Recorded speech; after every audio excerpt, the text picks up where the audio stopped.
디모데후서 1장 7절부터 10절까지의 말씀입니다. 제가 봉독하겠습니다. 하나님이 우리에게 주신 것은 두려워하는 마음이 아니요 오직 능력과 사랑과 절제하는 마음이니, 그러므로 너는 내가 우리 주를 증언함과 또는 주를 위하여 갇힌 자 된 나를 부끄러워하지 말고 오직 하나님의 능력을 따라 복음과 함께 고난을 받으라. 하나님이 우리를 구원하사 거룩하신 소명으로 부르심은 우리의 행위대로 하심이 아니요 오직 자기의 뜻과 영원 전부터 그리스도 예수 안에서 우리에게 주신 은혜대로 하심이라. 이제는 우리 구주 그리스도 예수의 나타나심으로 말미암아 나타났으니 그는 사망을 패하시고 복음으로써 생명과 썩지 아니할 것을 드러내신지라. 아멘. 오늘 하나님이 우리 마음에 주신 것, 하나님이 우리 마음에 주신 것이라는 제목으로 지정모 전사님 말씀 전하시겠습니다.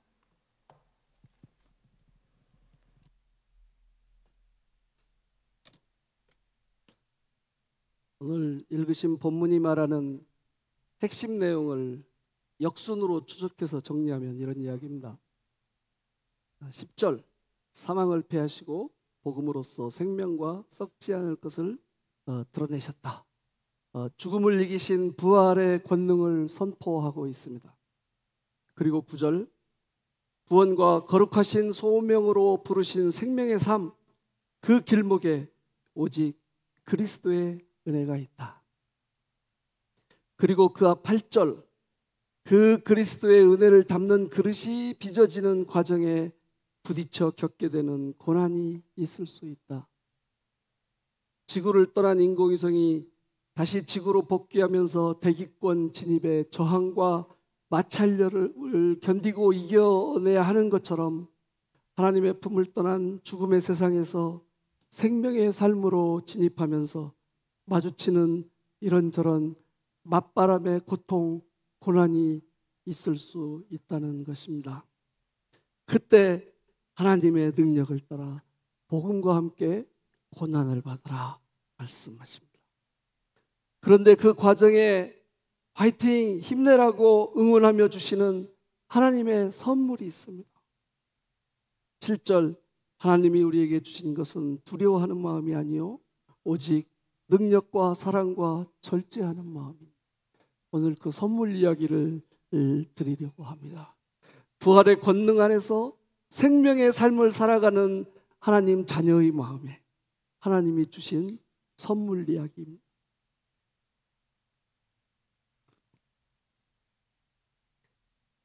하나님 지으신 원래 세상은 샬롬의 은혜가 가득한 생명의 나라였습니다. 그 생명의 나라에 죽음이 찾아온 것은 하나님과 인간 사이에 설정되었던 기본적인 언약 관계가 깨어지면서입니다. 창세기 2장 17절, 선악을 알게 하는 나무와 열매는 먹지 말라, 네가 먹는 날에는 죽으리라 하시니라. 선악을 알게 하는 나무입니다. 선과 악, 옳고 그름에 대해서는 하나님이 정하신 뜻과 질서 안에서 벗어나지 말아야 된다. 그것은 죽음의 길이다. 본질적인 하나님 지으신 생명력 안에서 누릴 수 있는 행복, 평화, 자유가 파괴된 세상으로의 길이 열리는 것이죠. 그런데 그 언약의 관계가 끝내 지켜지지 못했고 결국 죽음의 길, 지옥의 문이 열리고 말았습니다. 그때 인생에 처음으로 찾아온 마음이 두려움. 창세기 3장 9절 10절, 여호와 하나님이 아담을 부르시며 그에게 이르시되 네가 어디 있느냐 이르되 내가 동산에서 하나님의 소리를 듣고 내가 벗었으므로 두려워하여 숨었나이다. 두려움. 이때부터 두려움 단어가 인생 역사에 무력감과 절망의 뿌리가 되어서 끊임없이 등장합니다. 30cm 정도는 널판지, 튼튼한 널판지를 바닥에 깔고 그 위를 걸으라고 그러면 아무 문제 없습니다. 누구도 걸을 수 있습니다. 그런데 그 널판지를 10m쯤 높이 위에 걸쳐놓고 걸으면 한 걸음 떼는 게 쉽지가 않습니다. 떨어질까 상상하며 두려움에 빠지니까요. 할 수 있는 것도 할 수 없는 상태가 되는 것이 두려움의 힘이죠. 할 수 있는 것도 할 수 없는 상태. 이 두려움의 반대는 샬롬입니다. 평안, 평화, 화평의 마음입니다. 하나님께서 우리에게 주신 마음은 두려움이 아니라 그 반대죠. 샬롬입니다. 그렇게 지으셨고 다시 우리를 하나님의 자녀를 부르시며 그 회복의 은혜를 베풀어 주십니다. 이 하나님 주신 샬롬의 선물 상자 안에 적어도 3가지의 아이템이 들어있는데 오늘 읽으신 본문에 능력과 사랑과 절제. 성경 전체를 통해서 잘 보면 이 샬롬은요, 샬롬을 가로막는 어떤 방해물, 그 장애물이 제거되고 원하는 상태에 도달하면 그때 그곳에서 시작되고 누려지는 어떤 결과물이 아닙니다. 소망의 길, 그 목적지에 잘 갈 수 있도록 그 과정에 하나님께서 화이팅, 힘내라고 주시는 선물, 무기, 도구입니다. 요한복음 14장에 십자가 고난을 앞두고 주님이 제자들에게 유언처럼 주신 마지막 당부 약속의 말씀이 있습니다. 요한복음 14장 27절 평안을 너희에게 끼치노니 곧 나의 평안을 너희에게 주노라. 내가 너희에게 주는 것은 세상이 주는 것과 같이 아니하니라. 너희는 마음에 근심하지도 말고 두려워하지도 말라. 너희에게 평안, 이 샬롬의 선물을 줄게. 이 샬롬은 세상이 주는 것과 다르다고 했습니다. 세상이 주는 평안은요, 근심과 두려움의 원인이 되는 어떤 상황들이 사라져야 그때부터 얻어지는 감정입니다. 주님은 그것과 다른 샬롬의 평안을 말씀하고 계십니다. 이 상황과 상관없이 가야 할 길은 여전히 그대로 가야 할 길이다. 그래서 내가 샬롬의 선물을 줄게. 근심, 두려움, 부디 다 이기고 상황 때문에 낙심하지 마라. 주저앉지 말아야 된다. 그래서 그 과정에 주시는 힘이 샬롬의 선물이에요. 두려움이 아니라 샬롬, 그리고 그 바탕에 능력과 사랑과 절제.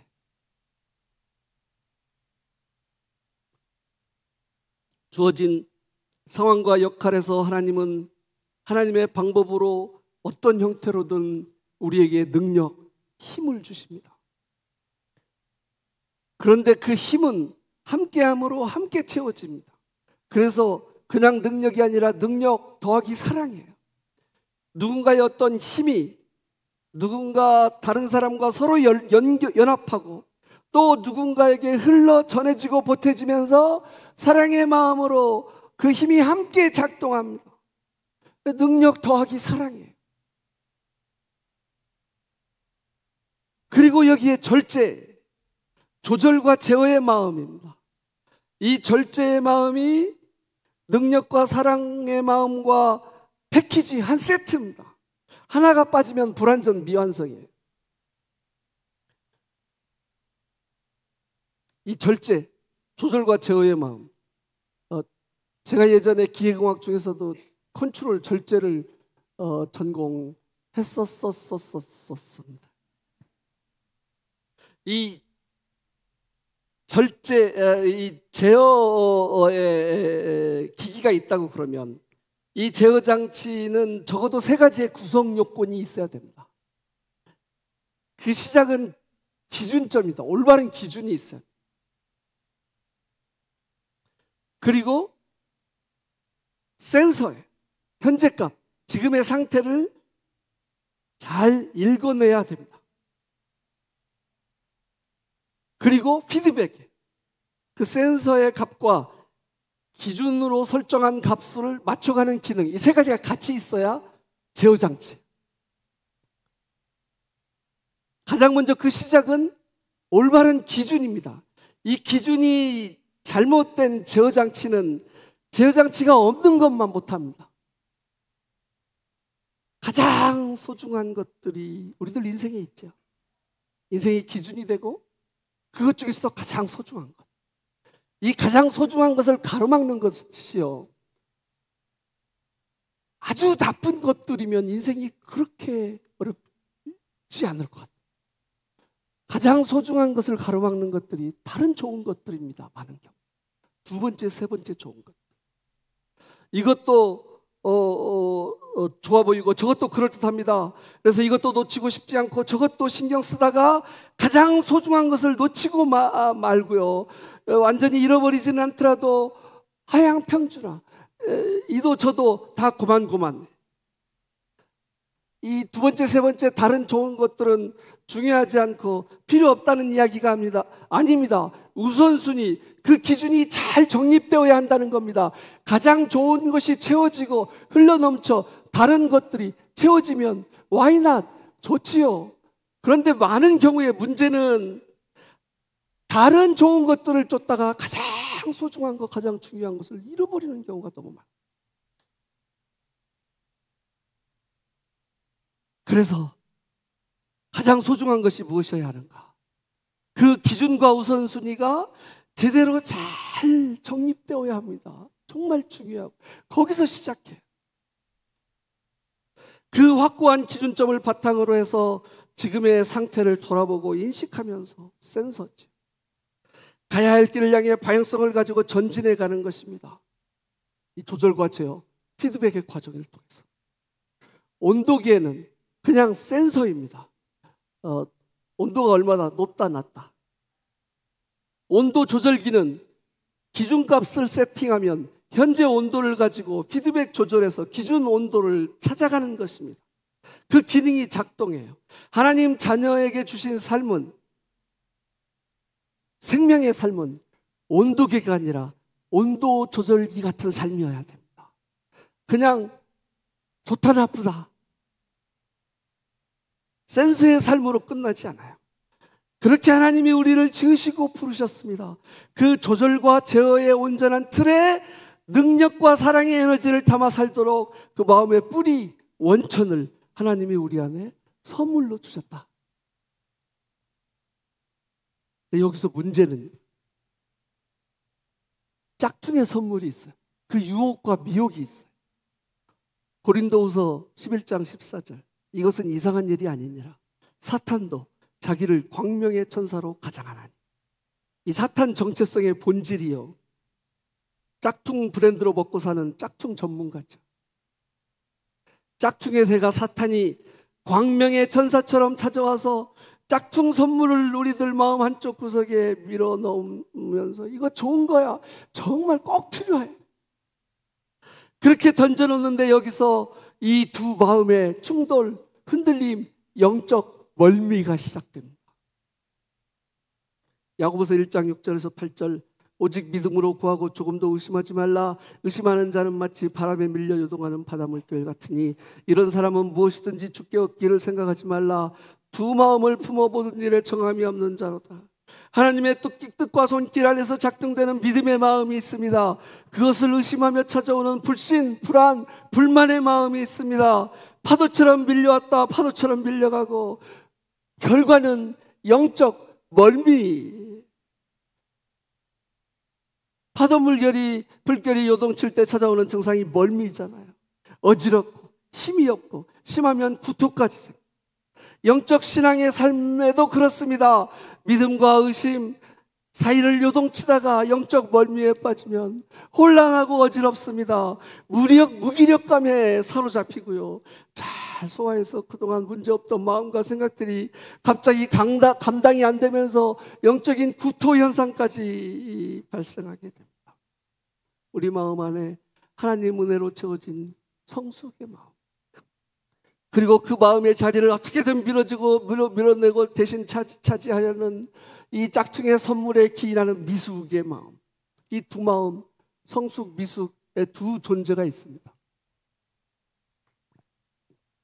저는 성이 지시니까 제 안에 지성숙, 지미숙 두 아이가 있어요. 이 미숙의 특징이요,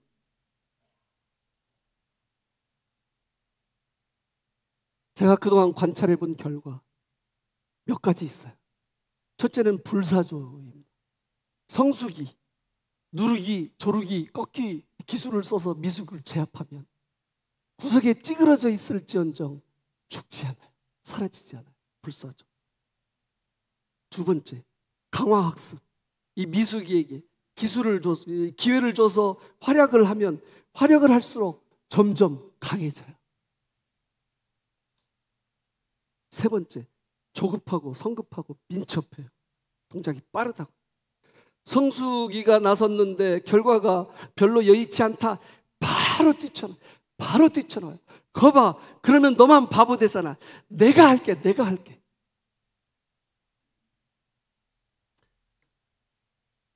네 번째, 칼같이 매섭고 날카로운데 손잡이도 칼날이에요. 힘을 발휘하고 쓰면서 뭐 결과를 내는 것 같지만 스스로도 상처투성이. 결과는 교대로 점점 공멸에 빠져.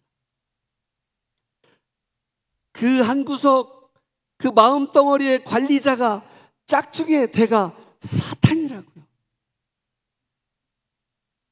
어떤 상황을 향해서든지 누군가와의 관계 안에서든지 이 성숙과 미숙의 이 두 마음의 싸움을 이 미숙이가 호시탐탐 기회 되는 대로 뛰어들어서 두 마음의 싸움을 붙이는데 그래서 결과는 영적 멀미 증상. 그래서 찾아오는 무기력한 신앙. 이 두 마음의 갈등을 고민하면서 떠올려 생각하게 된 한 가지 동물이 있습니다. 기린이에요. 기린은 다리가 정말 길고 목도 정말 길지요. 심장의 위치는 동일합니다. 머리를 들어서 나뭇잎을 딸 때 하고 머리를 숙여 물 마실 때 머리 높이 차이가 너무 커요. 머리를 들 때 머리까지 혈액, 피를 보내기 위해서 심장이 강력한 펌핑을 합니다. 그 압력 상태에서 고개를 숙이면 그냥 뇌출혈이 되게 되는 신체 구조를 가지고 있어요. 반대로 고개 숙이고 있다가 갑자기 고개를 들면 머리에 피가 공급되지 않습니다. 그런 신체 구조를 가지고 있어요. 그리고 그 두 머리 위치의 간격의 차가 우리 두 마음이 흔들리는 파도처럼 흔들리는 그 흔들림의 거리만큼 그 간격이 크다고. 잘 생각해 보면 하나님을 바라보며 살 때와 세상을 바라보며 세속적인 환경 앞에 섰을 때 우리들 마음의 간격이 너무나 큰 우리들의 영적 상태와 너무 흡사합니다. 완전 흡사해요. 기린은 도대체 그 상태를 어떻게 이겨내며 살아갈까? 궁금한 마음에 심층 탐구를 좀 했습니다. 기린에게 있는 특별한 신체 구조가 있어요. 첫 번째, 목 부분에 이 정맥에 체크밸브가 있어요. 체크밸브는 한쪽 방향으로만 그 흐름이 조절되고 차단되는 밸브입니다.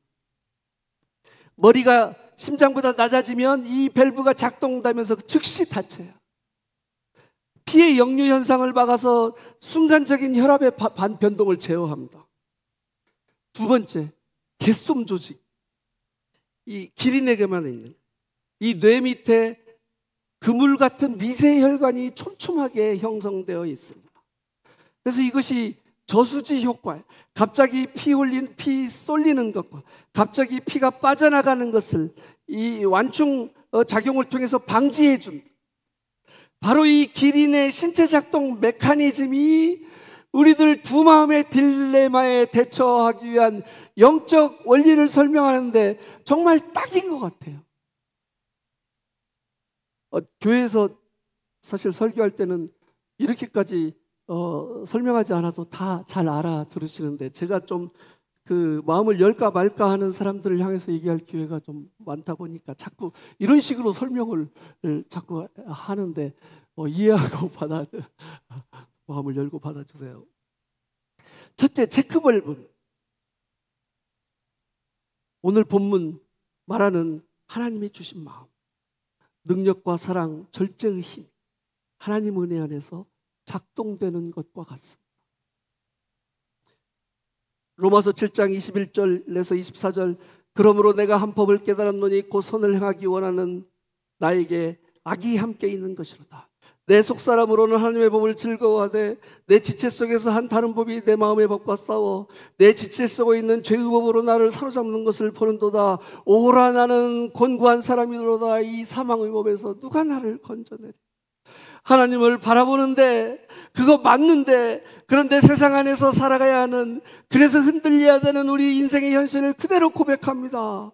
하나님 안에서 성숙을 추구하는 나, 그런데 미성숙의 영역 안에서 여전히 사로잡힌 나, 두 마음이 우리 안에서 치열하게 싸우는데, 로마서 7장 22절, 그 바울의 드린 절망의 고백, 바로 뒤에 이어지는 구절이 있습니다. 로마서 8장 2절, 이는 그리스도 예수 안에 있는 생명의 성령의 법이, 생명의 성령의 법이 죄와 사망의 법에서 너를 해방하였음이니라. 그리스도 안에서 주어지는 생명 성령의 법을 통해 우리 마음의 생명력이 회복되고 작동되면서 참 자유의 은혜를 누리게 된다는 것입니다.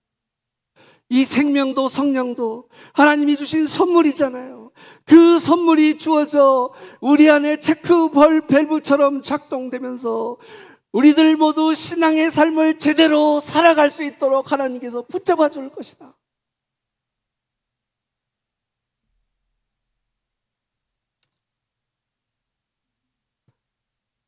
그리고 두 번째가 개솜 조직. 신앙의 미세혈관 기능이 거미줄처럼 작동되어야 지금 당장 주어진 상황과 역할들 속에서 믿음으로 생각하고 결심하고 적용하는 작은 실천들이 제대로 활발하게 우리 안에 살아있어야, 그것들이 모세혈관처럼 미세하고 건강하게 작동될 수 있어야 바다물결, 큰 파도의 시험, 유혹 상황들에서도 마음의 중심이 올바로 지켜진다. 그리고 하나님 나라의 일들도 그렇게 지켜지고 세워져 간다는 것입니다. 잘 아시는 달란트 비유를 보면 우리 주님 비유에 많은 대조들이 나오죠. 양과 염소, 좁은 문, 넓은 문, 지혜로운 자, 미련한 자. 이 달란트 비유가요, 약하고 게으른 자, 착하고 충성된 자의 그런 대조가 주시고자 하는 교훈의 전부라면 2명의 달란트 맡은 자가 출연하면 됐어요. 한 달란트 맡은 어떤 한 사람은 지혜롭고 충성되게 해. 달란트 맡은 한 사람은 악하고 게으른 종의 모습을 보였다. 그 대조로 충분하다고요. 그런데 그렇지 않습니다. 한 달란트 맡은 자, 2달란트 맡은 자, 5달란트 맡은 자 등장해서 계속 이어지는 복잡한 설명을 하십니다. 주시고자 하는 또 다른 메시지가 있으신 것이지요. 이렇게 생각할 수 있습니다. 2달란트 맡은 자, 5달란트 맡은 자는 각자 주어진 조건과 역할에서 최선을 다합니다. 2달란트를 또 열심히 노력해서 2달란트를 남겼고, 이제 이것까지 네가 다 맡아라. 5달란트 맡은 자는 또 노력해서 5달란트 남겼고, 이것도 네가 다 맡아라 하는 칭찬을 받습니다. 그런데 1달란트 맡은 자는 나에게 있는 이게 다른 사람들과 비교해도 너무 작고요, 그것으로 결과를 낸다 해도 이게 무슨 큰 의미가 있겠는가, 그냥 묻어둡니다. 생각해보면 이 1달란트 맡은 자도 다른 사람들처럼 그런 자세로 그 안에서 최선을 다했으면 1달란트니까 1달란트 정도 남겼겠지요. 그러면 그 다음 주인이 출장 갈 때 제2장 제2막에서는 2달란트 맡은 자로 등장했을 거 아닌가요?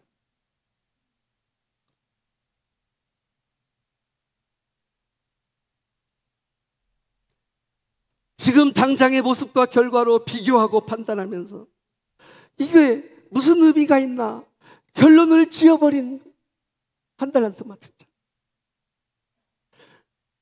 2달란트, 5달란트 맡은 자에게 주시는 이 주인의 칭찬의 초점은 이것입니다. 마태복음 25장 23절, 그 주인이 이르되 잘하였도다 착하고 충성된 종아, 네가 적은 일에 충성하였으며 내가 많은 것을 내게 맡기리니 내 주인의 즐거움에 참여할지어다. 똑같은 칭찬을 주십니다. 내가 적은 일에 충성하였으며 2달란트, 5달란트 받은 자 똑같이 칭찬의 포인트는요, 네가 적은 일에 충성했다. 각자 주어진 상황과 여건을 감안해서 볼 때 이 정도 결과로 무슨 의미를 부여했을까 생각할 수도 있었겠지만, 그러나 그런 적은 일들에 너희가 충성을 다했다. 그래서 칭찬한다. 촛불 하나하나를 밝히려면 성냥 하나면 충분합니다. 성냥으로 촛불을 밝혀요. 그러면 촛불보다 훨씬 큰 산이 다 불을 붙으려면 어떤 성냥이 필요할까요? 전봇대만 탄 만한 성냥, 아니면 성냥이 100개, 1000개, 10,000개 필요할까요? 똑같은 성냥 하나로 시작합니다. 그렇게 시작하는 거 아닌가요? 이쪽을 보면 이것도 중요해 보이고 저쪽을 보면 저것도 소중해 보이는데, 내가 할 수 있는 일들, 나에게 맡겨진 상황은 이게 뭔가, 이게 무슨 의미가 있겠나 하는 생각에 갇혀서 무력감과 자책감에 빠져버리지 말라는 것입니다. 나에게 주신 능력, 힘, 나에게 주신 역할과 여건에서 나에게 주신 바로 그 능력과 힘이 소망과 그리고 의미 있는 결실이, 그 실마리를 풀어내는 출발점이 된다는 거예요. 그래야 맞습니다. 성경에 보면, 이건 좀 이상한 것 같은데, 하나님의 백성들에게까지 당연하게 인정되고 통용되면서 등장하는 제도, 관습들이 꽤 있습니다. 특히 구약에 그런 것들이 종종 등장합니다. 이 일부 다처의 모습, 또는 노예 제도, 이런 것들. 성경에 그런 제도와 상황들이 등장하고 있다고 해서 그것들이 다 하나님 정하신 섭리, 원칙에 합당한 것이라고 결론 지으면 안 되는 거 아시죠? 에덴 동산 인간 타락의 결과 중에는요, 가치관, 세계관의 총체적 타락까지도 포함되어 있습니다. 타락한 인간 세계에 왜곡되고 불완전한 모습으로 존재하면서 간과되었던 타락의 잔재들이 있습니다. 그런데 이런 것들이 하나님과 관계 안에서 그런 부분들에 대한 깨달음과 회복의 과정을 통해서 점점 온전한 모습으로 나아가고 그것들을 누리게 된다. 이 구원의 중요한 한 측면입니다.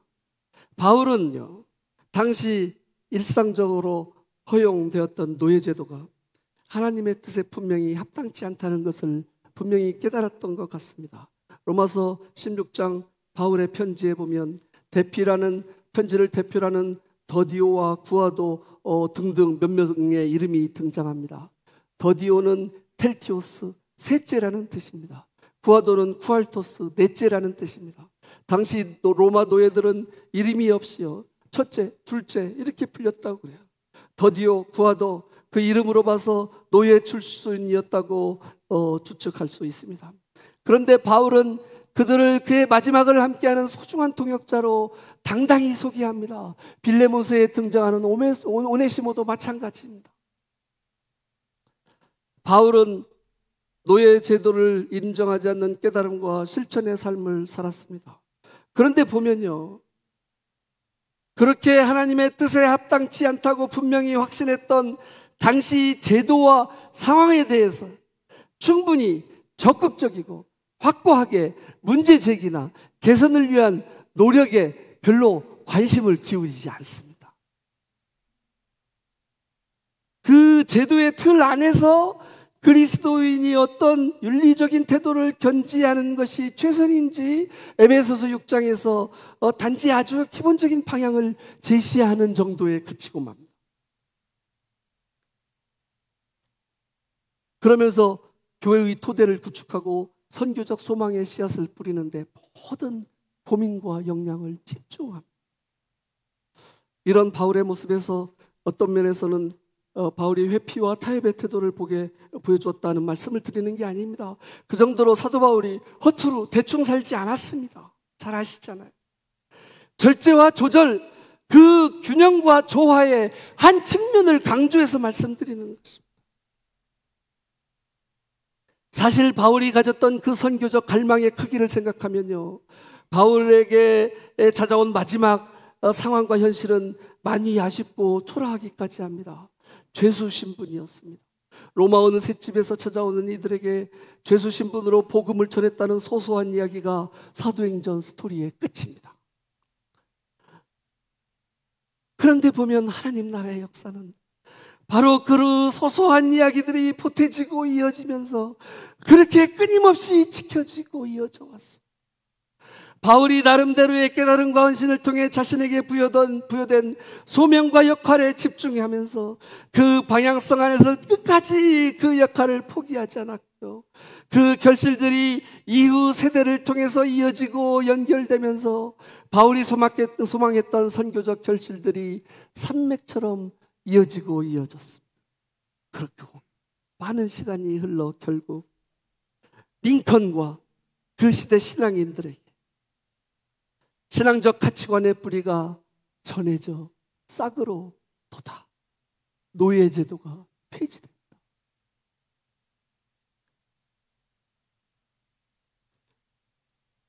당장 어떤 중요한 일들이 충분히 의미 있는 모습과 결과로 눈앞에 성취되어야 한다는 조급함이 복음의 능력 안에서 잘 조절과 제어, 절제 안에서 그 능력이 발휘되고 유지되어야 된다는 한 가지 사례를 말씀드리는 것입니다. 그래서 능력과 사랑, 절제의 마음이 패키지, 한 세트에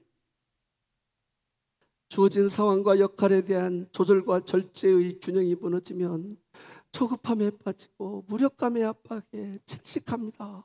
하나님의 선물로 주신 생명의 지하수, 그 원천이 어느 순간 막혀버리고 맙니다. 너무 많이 그 모습을 보니까 드리는 말씀이에요. 그것이 신앙의 길에 정말 위험한 함정이 된다. 안델센은 아버지가 구두수선공이었습니다. 어머니는 남의 집에서 빨래하며 생활을 영위했습니다. 어려워서 초등학교를 중퇴했습니다. 나중에 이런 고백을 합니다. 가난했기에 나는 성냥팔이 소녀 책을 쓸 수 있었고, 못생겼다고 놀림을 받았기 때문에 미운 오리새끼 책을 쓸 수 있었다. 모든 역경은 나의 축복이었다. 어떤 마음, 어떤 자세, 어떤 시각으로 어떤 마음의 근육을 단련시켜가면서 살아나가느냐에 따라 인생에 주어지는 모든 상황과 경험은 그 의미가 달라지는 것 같아요. 우리들 믿음과 소망, 이 신앙의 길에서도 마찬가지 같습니다. 지금 주어진 상황과 역할, 보여지는 모습과 결과들, 이게 무슨 의미가 있나 하는 생각으로 너무 바로 직행하지 않으셨으면 좋겠어요. 칭찬은 고래도 춤추게 한다는 말 많이 유행했습니다. 그런데 고래는요, 춤추려고 창조된 존재가 아닙니다. 칭찬과 격려 너무 중요하죠. 필요하죠. 그런데 답이 정해진 짜맞추기 칭찬으로 폭을 좁혀서 그 생명의 원천을 압박하지 말아야 된다는 것입니다. 다른 사람을 향해서도 자기 자신을 향해. 물개는 춤도 추고 풍선 던지기도 하면서 관객들의 박수를 받지요. 고래는 물개가 아닙니다. 춤추면 바로 디스크. 병원에 가야 돼요. 그것은 고래에게 주어진 본연의 행복, 의미를 가져다 주는 것이 아닙니다. 이 세상 꽃들이 정말 다양한 모습으로, 다양한 아름다움, 다양한 향기를 가지듯이 하나님 지으신 우리들 인생, 우리들 각자의 삶도 마찬가지 아닌가요? 행복, 성공, 가치 있는 삶의 모습에 대해서 수능 문제, 시험 답안처럼 그 형태와 결과 딱 정해놓고 합격, 불합격 그렇게 쉽게 결론 짓지 말자는 말씀입니다.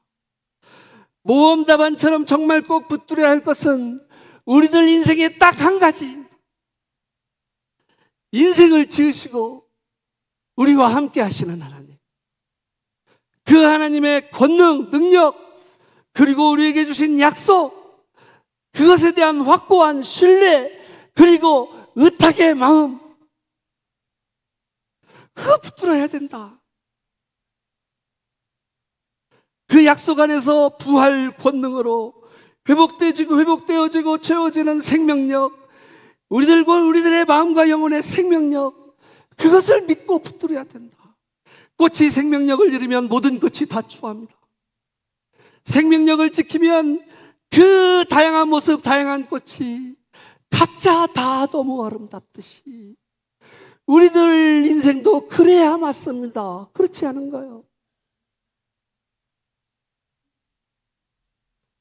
하나님의 백성 이스라엘이 약속과 소명의 땅 가나안에 이르러 12명의 정탐꾼을 보내는데 그 중에 한 명 갈렙이 있었습니다.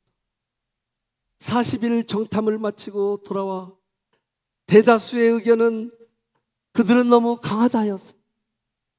특히 안악 자손들은 거인인데 우리는 그들 앞에 서면 메뚜기 같다. 그냥 포기하고 돌아가는 것 좋겠다. 두려움에 빠져 절망의 고백을 토로했고 이스라엘 백성이 그들의 의견에 따랐습니다.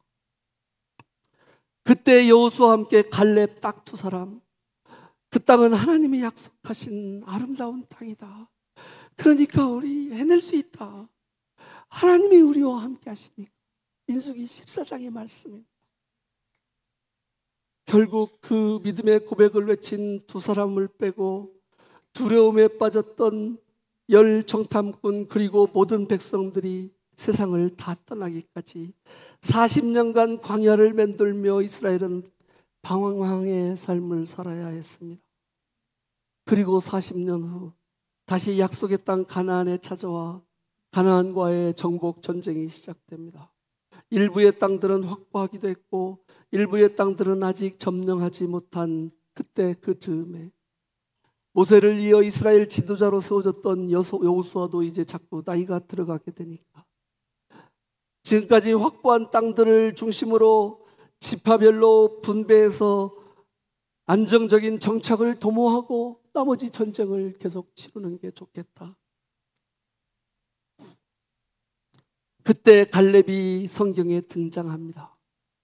분배되는 땅에 대해서 원로로서 자기 자신의 의견을 피력하는 장면입니다. 여호수아 14장 10절 이제 보소서 여호와께서 이 말씀을 모세에게 이르신 때로부터 이스라엘이 광야에서 방황한 이 45년 동안을 45년이니까 40세 방황하고 가나안 전쟁이 한 5년 정도 진행된 것 같아요. 이 45년 동안을 여호와께서 말씀하신 대로 나를 생존하게 하셨나이다.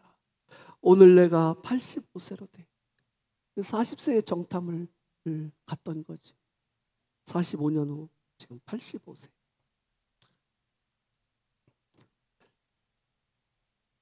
여호수아 14장 12절 그날에 여호와께서 말씀하신 이 산지를 지금 내게 주소서.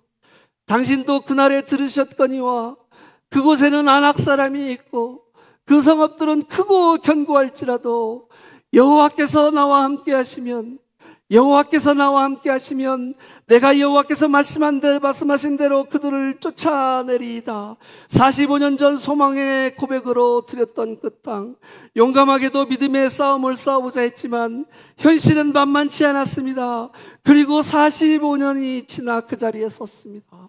그때 이 갈렙이 45년 전 그 정탐의 땅에서 바라보았던 하나님, 그리고 주셨던 하나님의 약속을 기억해서 말씀하고 있는 것입니다. 광야에서 그동안 45년 얼마나 말도 안 되는 일들이 반복되었는지 성경에 낱낱이 기록되어 있잖아요. 얼마나 많은 낙심의 상황들을 겪어야 했을까요? 얼마나 속상하고 안타깝고 슬프고 절망했을까요? 그러면 이 정도 상황에서 갈렙이라면 이미 정복된 땅 중에서 가장 편하고 당장 좋아 보이는 땅 얼마든지 선택해서 주장해도 괜찮지 않았을까요? 그 당시 갈렙은 여호수아와 함께 누구라도 인정하고 신뢰할 만한 명분과 실적과 권위를 가진 어른 중에 어른이었으니까요. 그런데 너무나 뜻밖입니다. 그날에 말씀하신 이 산지를 내게 주세요. 45년 전 하나님의 약속 붙들고 바라보았던, 그래서 내 마음이 설레었던 그 땅, 아직 여전히 안악자손 거인의 성읍이 건재하지만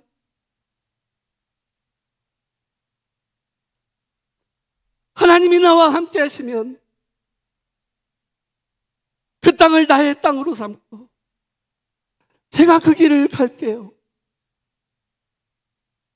이래서 신앙의 길은요, 이 세상이 추구하는 길과 차원이 다릅니다.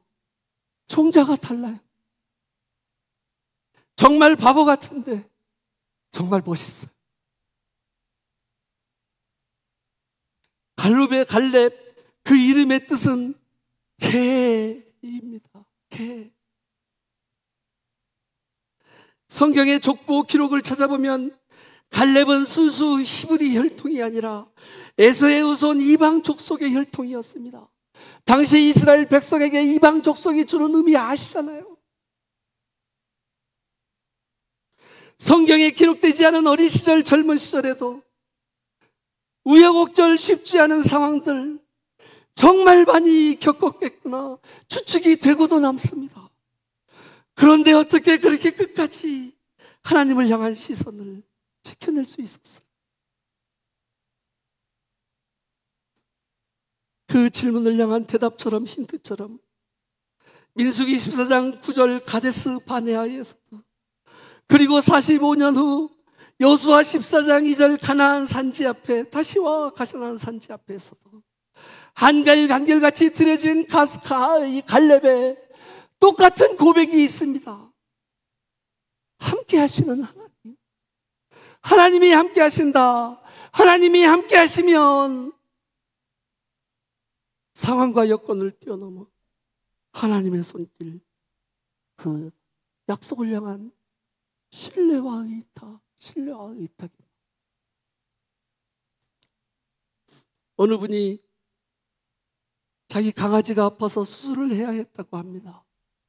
수술을 맡겨놓고 수술하는 동안 수술 후에 필요한 물품들을 준비했고요. 끝나는 시간에 맞춰 불이 나게 들어갔다고 합니다. 그런데 이 수술을 마친 이 강아지 돌아져서 쳐다보지도 않았다고 합니다. 자기 아프게 했다고. 아픈데 버리고 나타나지 않았다고요. 마치 이런 모습. 때로 어떤 기다림이 너무 지칠 때, 때로 고통의 파도가 너무 높게 닥쳐올 때, 우리들 마음과 영혼의 두려움, 불안, 원망, 그 구토, 멀미 증상이 금방 당장 죽기라도 할 것처럼 우리에게 밀려올 때가 있습니다. 그때 찾아온 마음 한쪽, 그 의심의 마음을 의심해야 하고요, 다른 한쪽 믿음의 마음을 믿으셔야 합니다. 오직 의인은 믿음으로 말미암아 살리라. 오직 믿음 안에서 죄와 사망의 법으로부터 생명의 성령의 법으로 그렇게 살아가지 않으면 살 수 없는 존재로 우리를 다시 부르셨고요, 우리를 다시 지으시고 우리와 함께 하시는 하나님이시니까요. 하나님이 우리에게 주신 마음, 힘내라, 화이팅, 응원하며 채워주시는 그 마음 붙들고 두려움이 아닌 믿음과 소망의 용기로, 첫째, 각자 부르심 안에서 주어진 상황, 맡겨진 역할에 감당하도록 주시는 하나님의 능력, 힘, 부활의 권능 안에서 그 능력, 힘, 그거 붙들고요. 둘째, 누군가와 함께하고 또 누군가를 위해 수고하고 희생하는 사랑의 마음으로요. 사랑의 마음으로. 셋째, 확고한 기준을 중심으로 조절과 제어, 그 절제 균형의 틀, 그 폭 안에서 성냥 하나로 촛불이 밝혀지고 그렇게 모든 불길이 이어지는 것처럼 우리들 눈앞에 주어진, 소소하게 주어진 한 걸음 한 걸음, 죽음의 길이 아닌 부활 생명, 다시 회복되는 샬롬의 나라로 모두들 힘내주셔서 화이팅, 전진하며 나아가시기를 간절히 소망합니다. 기도하시겠습니다. 사랑의 하나님 아버지, 세상이 너무 혼탁하고 절망스럽습니다. 어둠이 가득합니다. 그래서 부활의 권능, 생명의 삶으로 우리를 부르셨고 다시 지으신 하나님 앞에 우리가 우리의 마음과 삶을 내어드리기 간절히 소망합니다. 그래서 지난 한 달 부활절기로 청해서 부활의 주님을 묵상하고 그 안에서 살아가는 부활의 생명을, 그 생명의 삶을 우리가 고민하고 깨닫고자 기도하고 묵상하며 한 달을 보냈습니다.